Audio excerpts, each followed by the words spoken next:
আসসালামু আলাইকুম প্রিয় ভিউয়ার্স, জানিয়ে দেব আমাদের হাতে থাকা সর্বশেষ আপডেট আন্তর্জাতিক সংবাদ শিরোনাম। ইউক্রেনের যুদ্ধে ৭০,০০০-এরও বেশি রুশ সেনা নিহত। অন্যদিকে ২০ মিনিটে লেবাননের ৭০ অঞ্চলে বোমাবর্ষণ। জানিয়ে দেব হিজবুল্লাহর অকুণ্ঠ সমর্থন, কৃতজ্ঞতা বার্তায় যা বলল হামাস। এদিকে মহাকাশে চীনের নতুন ৬ স্যাটেলাইট।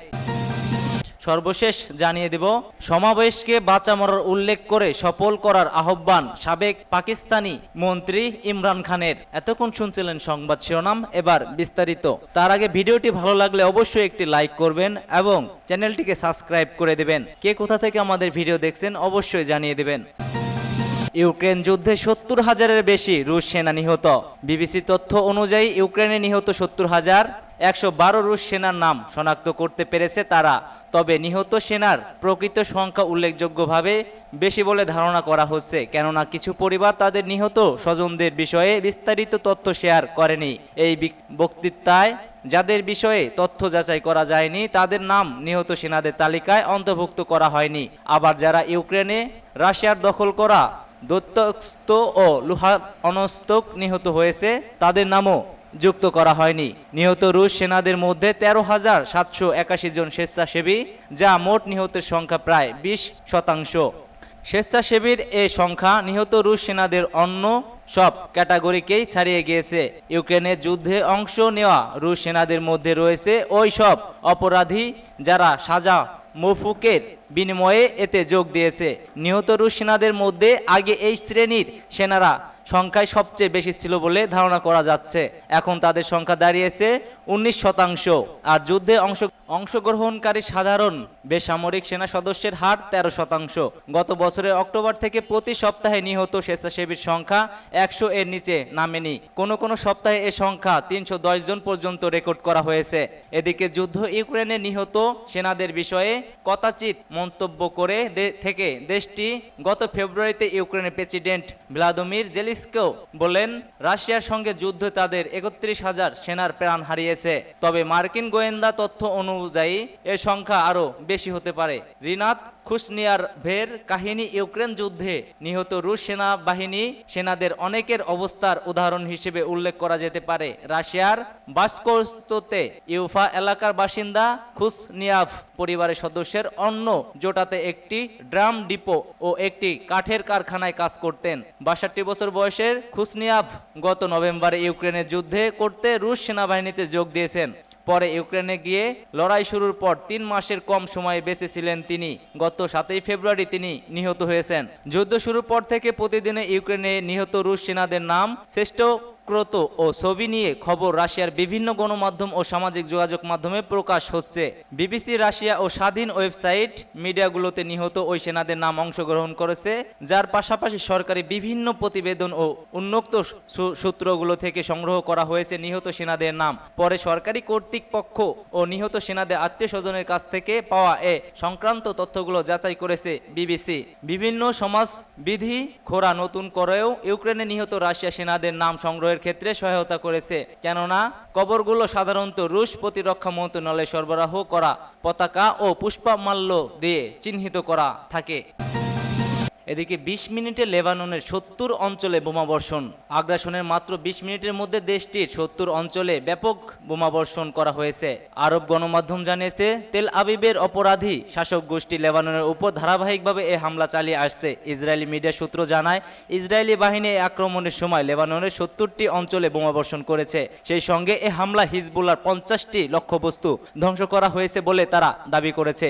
যদিও হিজবুল্লাহর পক্ষ থেকে এ বিষয়ে এখনও কোনো মন্তব্য পাওয়া যায়।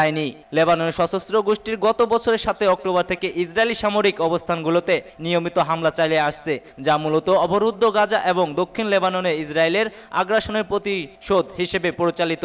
গত বছর ৭ অক্টোবর হামাসের নজিরবিহীন হামলার প্রতিক্রিয়ায় ইসরায়েল গত ১১ মাস ধরে গাজার উপর বর্বরচিত যুদ্ধ চালিয়ে আসছে। এতে এ পর্যন্ত প্রায় ৪২,০০০ ফিলিস্তিনি নিহত হয়েছে এবং আহত হয়েছে প্রায় লক্ষাধিক, যাদের বেশিরভাগই নারী ও শিশু। হামাস অবশ্যই ওই হামলাকে ফিলিস্তিনি জনগণের উপর তাদের কাঠামো অত্যাচারের প্রতিক্রিয়া হিসেবে উল্লেখ করেছে। তবে এরপর থেকে ইসরায়েল গাজার উপর সম্পূর্ণ অবরোধ আরোপ করে যাচ্ছে, যার ফলে ২ মিলিয়নেরও বেশি মানুষ জীবন এবং জীবিকা বিপর্যস্ত হয়ে পড়েছে। অবরোধ, গাজার জ্বালানি, বিদ্যুৎ খাত এবং পানীয় জল সরবরাহ সম্পূর্ণভাবে বন্ধ করে দেওয়া হয়েছে। সূত্র মেহের নিউজ এজেন্সি। হিজবুল্লাহর অকুণ্ঠ সমর্থন, কৃতজ্ঞতার বার্তায় যা বলল হামাস। নাসরুল্লাহর এ ভাষণের পর হিজবুল্লাহ সমর্থনের প্রতি গভীর কৃতজ্ঞতা প্রকাশ করেছে ফিলিস্তিনি স্বাধীনতাগামী সংগঠন হামাস। হামাসের এক বিবৃতিতে বলা হয়েছে, হাসান নাসরুল্লাহর এ অবস্থান ইসরায়েলের পরিকল্পনাকে ব্যর্থ করেছে, যারা গাজার প্রতিরোধ সংগঠনগুলোকে দুর্বল করার চেষ্টা করেছিল। বিবৃতিতে আরও বলা হয়েছে, লেবাননে ইসরায়েলের পেজার ও অকিটকি বিস্ফোরণের ঘটনায় যে 37 জন নিহত হয়েছেন তা হিজবুল্লাহ সমর্থন ফ্রন্টকে নষ্ট করার ষড়যন্ত্র ছিল। গত মঙ্গলবার ও বুধবার ইসরায়েল লেবানন পেজার এবং অকিটকি বিস্ফোরণের মাধ্যমে হামলা চালায়, যাতে 37 জন নিহত এবং 3250 জন আহত হন। হাসান নাসরুল্লাহ বৃহস্পতিবার তার ভাষণে বলেছিলেন, হিজবুল্লাহ ইসরায়েলের বিরুদ্ধে তাদের অভিযান অব্যাহত রাখবে। হামাস জানায়, হিজবুল্লাহর সমর্থন ফিলিস্তিনি স্বাধীনতা সংগ্রামে গুরুত্বপূর্ণ ভূমিকা পালন করেছে এবং নাসরুল্লাহর বক্তব্য ফিলিস্তিনি জনগণের সংগ্রামকে আরও উৎসাহিত করে তুলেছে। এদিকে ওই হামলার প্রতিক্রিয়া হিসেবে হিজবুল্লাহ ইসরায়েলি মেতুলায় একটি সামরিক কেন্দ্র ক্ষেপণাস্ত্র দিয়ে ধ্বংস করেছে। মেতুলায় 3টি ক্ষেপণাস্ত্র ছুড়ে ইসরায়েল ওই সামরিক কেন্দ্রে লক্ষ্য করে হামলা চালায় হিজবুল্লাহ গত বছর 7 অক্টোবর থেকে নিয়মিতভাবে ইসরায়েলের সামরিক অবস্থানের উপর হামলা চালিয়ে যাচ্ছে, যা মূলত অবরুদ্ধ গাজা ও দক্ষিণ লেবাননের উপর ইসরায়েলি আগ্রাসনের প্রতিশোধ হিসেবে পরিচালিত হচ্ছে। ইসরায়েল গত 7 অক্টোবর থেকে গাজায় নির্মম যুদ্ধ শুরু করে দিয়েছে। এতে এ পর্যন্ত প্রায় 42,000 ফিলিস্তিনি নিহত এবং লক্ষাধিক মানুষ আহত হয়েছে, যাদের বেশিরভাগ নারী, পুরুষ এবং শিশু। সেখানে সঙ্গে ইসরায়েল গাজার উপর একটি সম্পূর্ণ অবরোধ আরোপ করে যাচ্ছে, যার ফলে 2 মিলিয়নেরও বেশি ফিলিস্তিনি জ্বালানি, বিদ্যুৎ, খাদ্য ও পানি সংকটে পড়েছে এবং বিভিন্ন শিক্ষা প্রতিষ্ঠানগুলো ধ্বংস হয়ে গেছে। মহাকাশে চীনের নতুন 6 স্যাটেলাইট। মহাকাশে একদিনে 6টি নতুন স্যাটেলাইট পাঠিয়েছে চীন। দেশটির উত্তর অঞ্চলীয় শানসি প্রদেশের তাইওয়ান স্যাটেলাইট কেন্দ্র থেকে এসব স্যাটেলাইট সফলভাবে উৎক্ষেপণ করা হয়েছে। খবর সিনহুয়ার প্রতিবেদনে বলা হয়েছে, উত্তর অঞ্চলীয় শানসি প্রদেশের তাইওয়ান স্যাটেলাইটের উৎক্ষেপণ কেন্দ্র থেকে শুক্রবারে 6টি নতুন উপগ্রহ মহা স্যাটেলাইট পাঠিয়েছে চীন। জিলিন অন কোয়ানফু 02 B0106 স্যাটেলাইটটি বেইজিংয়ের স্থানীয় সময় দুপুর 12:11 উৎক্ষেপণ করা হয়। মার্সের 2টি ক্যারিয়ারের রকেটের সাহায্যে স্যাটেলাইটগুলো পূর্ণ নির্ধারণ কক্ষপথে সফলভাবে প্রবেশ করে। এই উৎক্ষেপণ ছিল লং মার্চ রকেট সিরিজ 536তম ফ্লাইট মিশন। এর আগে গত আগস্টের প্রথম সপ্তাহে সফলভাবে সিয়ানফান পোলার অরবিট 01 স্যাটেলাইট উৎক্ষেপণ করেছিলেন চীন। তার আগেও স্যাটেলাইটের উৎক্ষেপণ করেছে চীন। সনচিং 3A নামে নতুন যোগাযোগ ও সম্প্রচার স্যাটেলাইটের উৎক্ষেপণ করে দেশটি। শনিবারে সমাবেশকে বাঁচা মরার উল্লেখ করে সফল করার আহ্বান পাকিস্তানের সাবেক প্রধানমন্ত্রী ইমরান খানের। পাকিস্তানের সাবেক প্রধানমন্ত্রী পাকিস্তান তেহরিক ইনসাফের প্রতিষ্ঠাতা কারাবন্দী ইমরান খান লাহোরের আগামী শনিবার তার দল ঘোষিত সমাবেশকে বাঁচা মরার উল্লেখ করে তা সফল করতে জনগণের প্রতি আহ্বান জানিয়েছে। বৃহস্পতিবার রাওয়ালপিন্ডি আদিয়ালা জেলে সাংবাদিকদের সঙ্গে কথা বলার সময় এই আহ্বান জানান ইমরান খান। পাকিস্তানের সংবাদ মাধ্যম জিও টিভি অনলাইন ভার্সনের খবরে বলা হয়, আদিয়ালা জেল থেকে পাকিস্তানের সাবেক প্রধানমন্ত্রী বলেন, পরিস্থিতি যেমনই হোক না কেন সমগ্র দেশবাসীকে সমাবেশে যোগ দিতে বের হতে হবে। তিনি বলেন, আমি গত 15 মাস ধরে জেলে আছি, প্রয়োজন হলে আরও থাকতে প্রস্তুত আছি। জেলে যেতে জনগণের ভয় পাওয়া উচিত নয়। পিটিআই নেতা কর্মীদের সংবিধান মেনে কর্মসূচি পালনের আহ্বান জানিয়ে দলের প্রতিষ্ঠাতা বলেন, আমি গত 28 বছর ধরে দলকে সংবিধান মেনে চলার জন্য বলে আসছি। সংবিধান আমাদের সমাবেশে করার অধিকার রয়েছে। তিনি বলেন, আমি পুরো জাতিকে তাদের ভবিষ্যতের জন্য লাহোর সমাবেশে যোগ দেওয়ার আহ্বান জানাচ্ছি। Supreme court